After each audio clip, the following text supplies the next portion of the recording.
Auzubillahiminash-shaytanir-rajim. Bismillahir-rahmanir-rahim. Dear students, today we are starting the new chapter, chapter number 4, motion in two dimension. So आज जो हमारा chapter है, chapter number 4 में motion in two dimension से क्या मतलब है?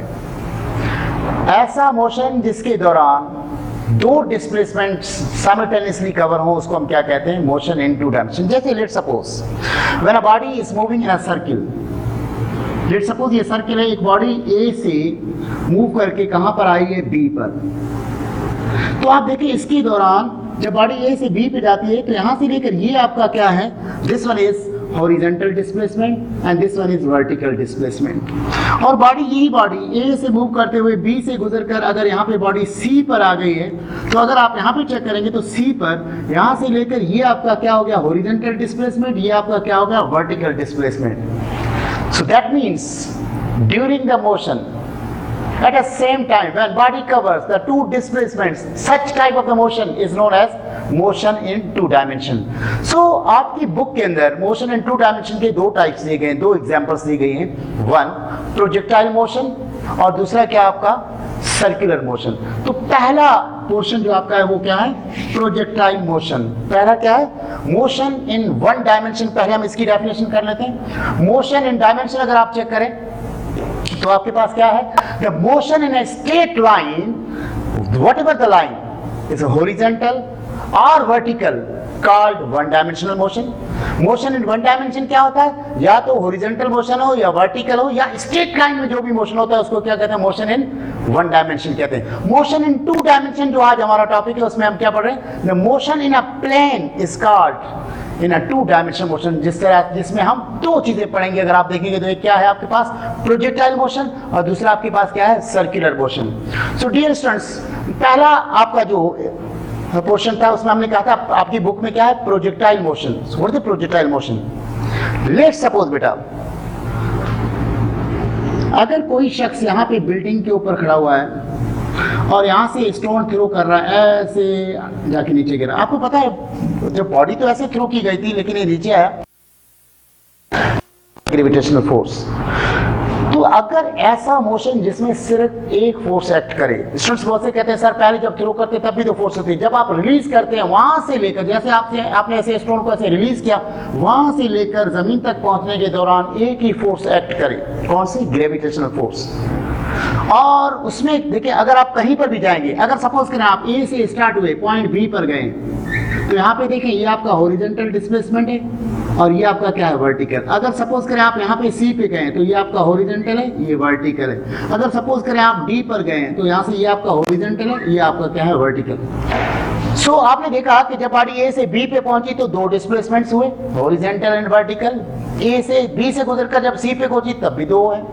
दैट मींस ऐसा मोशन जिसमें दो displacement at a time cover हो, ऐसी मोशन को हम क्या कहते हैं? Motion in two dimension. अब प्रोजेक्टाइल मोशन की डेफिनेशन क्या बनेगी? Try to understand. When a body moves under the action of the gravitational force and it possesses two components of a velocity, horizontal velocity as well as a vertical velocity, such motion is known as projectile motion. ऐसे motion को हम क्या कहते हैं? Projectile motion कहते हैं. क्या है द मोशन? प्रोजेक्टाइल मोशन क्या है? The projectile moves in a space that it possesses the both horizontal and vertical components of the velocity and at the same time falls freely under the action of the gravity. Such motion is known as projectile motion. तो याद रखिएगा projectile motion के दौरान consideration हम बाकी भी forces तो होती हैं लेकिन उसको हम क्या कहते हैं? नेग्लिजिबल करते हैं. सिर्फ एक फोर्स को कंसीडर किया जाता है और वो फोर्स आपको अभी मैंने बताया वो कौन सी है? ग्रेविटी है, ग्रेविटेशनल फोर्स है. और इसमें जो दो कंपोनेंट्स वेलोसिटी के होते हैं, क्योंकि जैसे जैसे डिस्प्लेसमेंट कवर होगा, टाइम गुजरेगा तो वहां पे क्या होंगे? वेलोसिटी होगी. तो दो वेलोसिटीज हम इसमें कंसीडर करते हैं, एक हॉरिजॉन्टल वेलोसिटी, दूसरी क्या? Vertical velocity. So dear students, projectile motion जो ऑब्जेक्ट थ्रो करते हैं, सपोज करें मैं इस मार्कर को यहां से ऐसे थ्रो कर रहा हूं, मार्कर जाके ऐसे नीचे गिर रहा है, तो ये मार्कर क्या कहलाएगा? प्रोजेक्टाइल कहलाएगा. A body which performs projectile motion is known as projectile.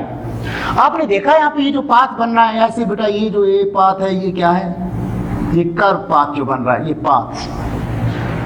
The path followed by the projectile is known as trajectory. देखें द पाथ यहां पे जो बना है, द पाथ फॉलोड बाय, देख रहे हैं आप बोर्ड पे डेफिनेशन देखें, बोर्ड पे अगर आप definition, the path followed by the projectile is called the trajectory. Projectile motion can be treated and superposition of the two motions acting in the x direction and y direction. For example, object thrown from the window, आप अपनी building में खड़े हुए वहां से window से अगर किसी चीज को ऐसे थ्रो करते हो, आपने देखा बहुत जाके ऐसे रोड पे गिरी, तो this one is a projectile motion. A missile shot from a gun, missile को जो फायर करते हैं ऊपर से ऐसे जाके गिरता है, जिस तरह से bullet fired by the gun, आप फायर करते हैं बुलेट ऐसे जाके जमीन पे गिरती है, this one is also projectile. जैसे सपोज करें यहाँ पे अगर एक कोई बॉल रखा है, इसको आप किक आउट करते हैं, ऐसे जाके गिरता है, this one is also the example of the projectile. कोई एनिमल जंप लगाता है, that's also the projectile. Frog जब जंप लगाता है, that's also the projectile. So these all are the examples of the projectile motion. Projectile motion के लिए कुछ assumptions हैं, कुछ जरूरी कंडीशंस हैं। Number 1, the acceleration due to gravity which varies with the altitude।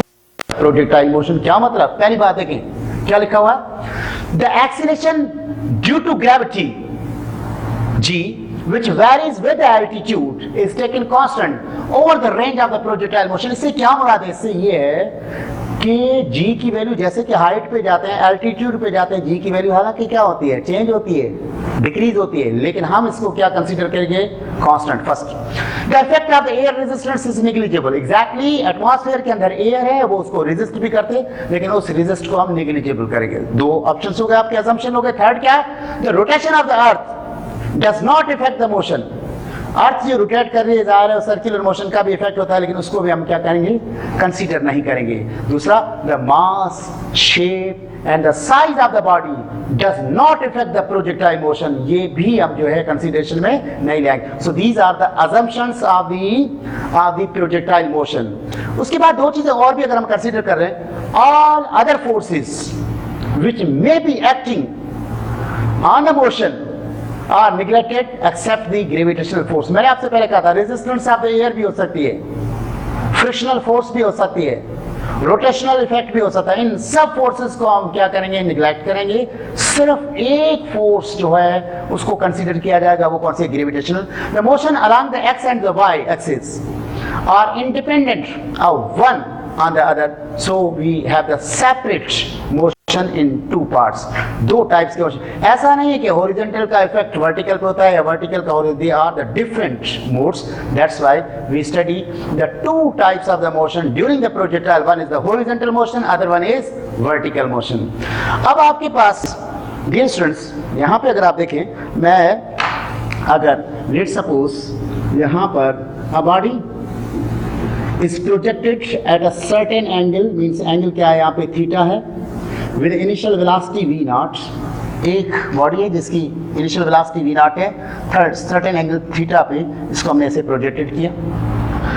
तो जैसे ये बॉडी ऊपर जाएगी, प्रोजेक्टेड होगी, ग्रेविटी इसको क्या करती है, डाउनवर्ड पुल करती है। It's started from that point, let's suppose this point is a, ऐसे मूव कर रही है, ऊपर जा रही है, और अर्थ इसको डाउनवर्ड कर रही है। तो इसका मतलब क्या हो रहा है, वेलोसिटी डिक्रीज हो रही है। वेलोसिटी डिक्रीज होते हुए यहाँ पे जब बी पे पहुंचेंगे तो वेलोसिटी आपके पास डिक्रीज हो जाएगी, लेकिन याद रखिएगा कौन सी वेलोसिटी, ग्रेविटेशनल फोर्स कैसे एक्ट करती है, वर्टिकल। सिर्फ वर्टिकल वेलोसिटी यहाँ से डिक्रीज होना शुरू हुई और बी पे जाके आपके पास क्या हो गई, जीरो हो गई। वर्टिकल वेलोसिटी सिर्फ, हॉरिजॉन्टल नहीं, क्योंकि there is only the one force, that one is the gravitational force which acts vertically। That means the change in a velocity is only because of vertical component, not horizontal। Horizontal component of the projectile motion will remain constant। इसका मतलब है यहाँ पे अगर मैं आपसे कहूँ इस v naught को अगर रिजॉल्व किया जाए दो कंपोनेंट्स में, तो यहाँ पे क्या बनेगा,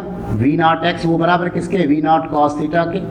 यहाँ पे initial component v naught y, वो बराबर किसके, v naught sin थीटा के। तो जब आप यहाँ पर पहुंचेंगे तो v naught Vx जो है वो v naught x के ही बराबर होगा, और वो बराबर होगा v naught cos थीटा के। That means there is no change in a velocity in a horizontal direction। You know why? Because the change in a velocity is because of the force। As there is no force in a horizontal direction, that's why there will be no change in a horizontal direction, the first point. लेकिन vertically जहां पर force किसी body में motion के दौरान act करेगी तो velocity में चेंज आएगी, अगर फोर्स नहीं होगी तो वेलोसिटी क्या हो जाएगी, कांस्टेंट। अभी हमने कहा during the projectile motion there is no change in a horizontal direction of the velocity. You know why? Because there is no force in a horizontal direction, but the velocity in a vertical direction will change. You know why? Because there is a one force which is a gravitational force which acts vertically. तो जैसे जैसे body upward जाएगी velocity, vertical velocity component क्या होता जाएगा, decrease होता जाएगा। जब मैक्सिमम हाइट पे, लेट्स सपोज ये आपके पास जो हाइट है इसको हमने क्या कहा, मैक्सिमम हाइट बी पर पहुंचेंगे तो वर्टिकल कंपोनेंट जो वेलोसिटी का है वी वाई जो है वो क्या हो जाएगा, जीरो हो जाएगा। Means as maximum height the horizontal component of the velocity will remain constant, but the vertical velocity in an upward motion is going to decrease, and when it reach at the maximum height its vertical component will become zero. अब आप देखिए जैसे जैसे B से body move करना शुरू करेगी downward motion में, B से कहां आ रहे हैं, C में, तो याद रखना बेटा अगर मोशन और फोर्स की डायरेक्शन सेम हो, अगर मोशन और फोर्स की डायरेक्शन सेम हो तो एक बात तो जहन में आप आज से रख लें कि क्या होगा, वेलोसिटी इंक्रीज होगी। अगर अपोजिट डायरेक्शन होगी तो वेलोसिटी हमेशा डिक्रीज होती है। तो इस लेक्चर के दौरान आप देखें ए से बी अपवर्ड जा रहे थे, ग्रेविटेशनल फोर्स की डायरेक्शन कहां थी, डाउनवर्ड थी, अपोजिट डायरेक्शन थी, इसीलिए वेलोसिटी डिक्रीज होती गई। अब बी से जब हम सी की तरफ जा रहे हैं तो फोर्स कहां है, डाउनवर्ड, और वेलोसिटी कंपोनेंट, वेलोसिटी की डायरेक्शन भी कहां है, डाउनवर्ड, दोनों की डायरेक्शन सेम है। जब दो वेक्टर्स की डायरेक्शन सेम होती है तो velocity is going to increase, इसका मतलब जीरो से फिर बढ़ना शुरू होगी। और when it is about to touch the ground at the point C, at that time its vertical component will become equal to the initial component, that was V naught sin theta, approximately उतना ही होता है जितने components उसने start किया था। So that was the motion, projectile motion, इसमें velocity की change. अब आप यह ध्यान रखिएगा A से B की तरफ जब अपवर्ड मोशन में जाते हैं तो क्या होता है, वेलोसिटी डिक्रीज होती है यानी डेसिलेशन प्रोड्यूस होती है, और B से C तक जाते हैं तो आपके पास क्या होती है, वेलोसिटी इंक्रीज होती है, मींस एक्सेलरेशन प्रोड्यूस होती है। सो A से लेकर B तक G की वैल्यू क्या लेते हैं, हम नेगेटिव लेते हैं, और B से लेकर C तक G की वैल्यू हम क्या लेते हैं, पॉजिटिव लेते हैं। सो आफ्टर दैट अगर इसी फिगर को मद्देनजर रखते हैं आप देखें क्या था, हॉरिजॉन्टल इनिशियल कंपोनेंट क्या है, V naught x that's equal to V naught cos theta. यहां पर इनिशियल वर्टिकल कंपोनेंट क्या है, V naught y which is equal to V naught sin theta. तो डियर स्टूडेंट्स अब अगर हम इसमें एक और चीज की तरफ आए, ये आपके पास हॉरिजॉन्टल कंपोनेंट का वर्ड जो हमने यूज किया है क्या, इट। याद रखें प्रोजेक्टाइल मोशन के दौरान the horizontal component of the velocity of the motion, because no force is acting on a horizontal direction. Secondly, vertical component, it changes with the time. It decreases when the projectile goes up and increases when the projectile comes down. तो ये आपके दो components हो गए velocity के। उसके बाद अगर आप देखें कुछ मैंने यहाँ पे फॉर्मूले दिए, तो देखें इनिशियल हॉरिजॉन्टल वेलोसिटी कंपोनेंट जिसको V नॉट x से शो करते हैं वो किसके बराबर है, V नॉट cos थीटा के। इसी तरह से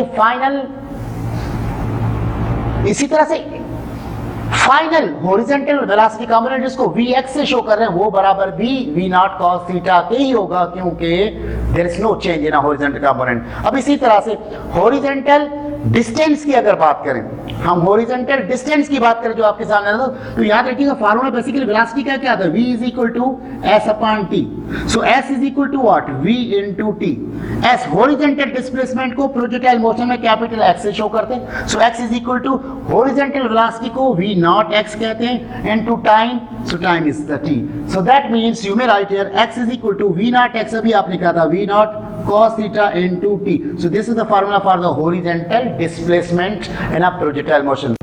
अब अगर आपसे कहा जाए horizontal direction में acceleration क्या होती है, भाई acceleration तो तब होती है जब force हो, as there is no force in a horizontal direction, that's why there will be no acceleration in a horizontal। इसका मतलब क्या हुआ आपके सामने, आप देखें horizontal direction में होती है, जीरो की होती है। नेक्स्ट पॉइंट की तरफ अगर आप देखेंगे, if the two bars are dropped simultaneously, one of them with a horizontal velocity component and the second with a vertical component in a motion, both cars will be identical। इन दोनों का motion जो है वो both cases में इनका क्या होगा, एक जैसा ही होगा। नेक्स्ट देखें, the path followed by the projectile with the initial horizontal velocity is a parabolic curve. आपने देखा था ये जो आपके पास प्रोजेक्टाइल का मोशन के दौरान ये जो कर्व बनते हैं इसको हम क्या कहते हैं, पैराबोलिक कर्व कहते हैं। याद रखें बेटा, एक और चीज की तरफ हम जा रहे हैं, वर्टिकल मोशन के दौरान क्या होता है। ये स्टूडेंट्स यहाँ पे अगर देखेंगे, वर्टिकल आपने देखा था, इनिशियल वर्टिकल कंपोनेंट आपके पास क्या था, v नॉट y था और वो बराबर था v नॉट साइन थीटा के। आपको नजर आ रहा है v naught y is equal to v naught sine theta. अब फाइनल कंपोनेंट हम कैसे मालूम करें, आपको पता है, आपने याद होगा, आपने पढ़ा था vf is equal to vi plus at, एक फार्मूला आप पढ़ चुके हैं। क्यों के ये इक्वेशंस क्यों यूज कर रहे हैं कि जहां पर वेलोसिटी में चेंज आएगी उस मोशन को हम क्या कहेंगे, एक्सीलरेटेड मोशन कहेंगे, और एक्सीलरेटेड मोशन के दौरान इक्वेशंस ऑफ मोशन यूज होते हैं। तो फाइनल वेलोसिटी को आपने भी कहा था vy कहते हैं, इनिशियल वेलोसिटी को वर्टिकल मोशन में v नॉट y कहते हैं। अपवर्ड जाएगा तो यहाँ पे माइनस g ले लेंगे, टाइम को हम क्या कहेंगे, t कहेंगे। तो अब यहाँ पे अगर देखें तो vy is equal to v naught y का फार्मूला भी आपने पढ़ा था, v naught sine theta minus gt। So this is the formula for the vertical component. इसी तरह से अगर अपवर्ड मोशन है तो एक्सीलरेशन क्या हो जाएगी, एक्सीलरेशन ay जो है वो बराबर माइनस g की होगी, और अगर डाउनवर्ड मोशन होगा तो ay इज इक्वल टू क्या हो जाएगी, प्लस g की होगी। ये आपके पास क्या है, एक्सीलरेशन है। इसी तरह से वर्टिकल डिस्प्लेसमेंट, आपको याद होगा डिस्प्लेसमेंट का formula s is equal to vit plus half at square आपने पढ़ा था। वर्टिकल डिस्प्लेसमेंट को कैपिटल Y से शो करते हैं, ये हो जाएगा आपका v नॉट yt, और ऊपर जाएंगे तो माइनस 1/2 gt स्क्वायर हो जाएगा। So y is equal to v naught sine theta into t minus 1/2 gt square. So this is the formula for the vertical displacement. इसी तरह से जब दो कंपोनेंट हो, एक हॉरिजॉन्टल कंपोनेंट और एक वर्टिकल कंपोनेंट, तो लास्ट फार्मूला अगर आप देखेंगे यहाँ पे, आपको पता है रिजल्टेंट के लिए क्या होता है, x कंपोनेंट आपके पास इनिशियल अगर लेंगे तो v naught X square plus v naught Y square का रूट हो जाएगा, तो इसको इनिशियल रिजल्टेंट वेलोसिटी कहेंगे। फाइनल क्या हो जाता है, V X square plus V Y square का नॉट हो जाएगा, v इज इक्वल टू, क्योंकि ये बराबर होता है इसके, आप यहाँ पे लिख सकते हैं V naught X square plus V Y square का root. So this one is the resultant velocity. ये स्टूडेंट अगर आप बोर्ड पे देखें लिखा हुआ आपके पास पैरामेट्रिक इक्वेशन। पैरामेट्रिक इक्वेशन होती क्या है, द इक्वेशन जिसमें दो डिस्प्लेसमेंट्स, अभी आपने कहा मोशन इन टू डायमेंशन, पैरा दोनों डिस्प्लेसमेंट है। कैसे, x इज इक्वल टू आपके पास क्या लिखा हो, v नॉट एक्स टी, और y किसके बराबर, v naught Y T minus 1/2 gt square के। इसमें दो कोऑर्डिनेट्स हैं, एक x कोऑर्डिनेट है, दूसरा क्या है, y coordinate. Both depends on a common variable, that one is the time. Time पे depend, such equations are called the parametric equations and common parameter t is called the parameter. Dear students, अब हम projectile motion के हाल से पहली derivation की तरफ जा रहे हैं। तो अब आप देखिए, consider a projectile is projected at a angle theta with the initial velocity v naught as shown in the figure. Let's suppose it's projected from point A. That means v naught can be resolved into the two components. One is v naught x, that's equal to v naught cos theta, and the other component is v naught y, that's equal to v naught sin theta. As soon as the object is projected in air in upward direction from A to B, just we have discussed, B पे जाएंगे तो Vy आपका क्या हो जाएगा, 0 हो जाएगा, और Vx क्या हो जाएगा, V नॉट x के बराबर हो जाएगा, वो बराबर क्या हो जाएगा, V नॉट cos थीटा की। ये कंपोनेंट तो आपका हमेशा कांस्टेंट रहेगा। और इसी तरह से इसी चीज को मद्देनजर रखते हुए पहली इक्वेशन हम करने जा रहे हैं, टाइम क्या, टाइम to reach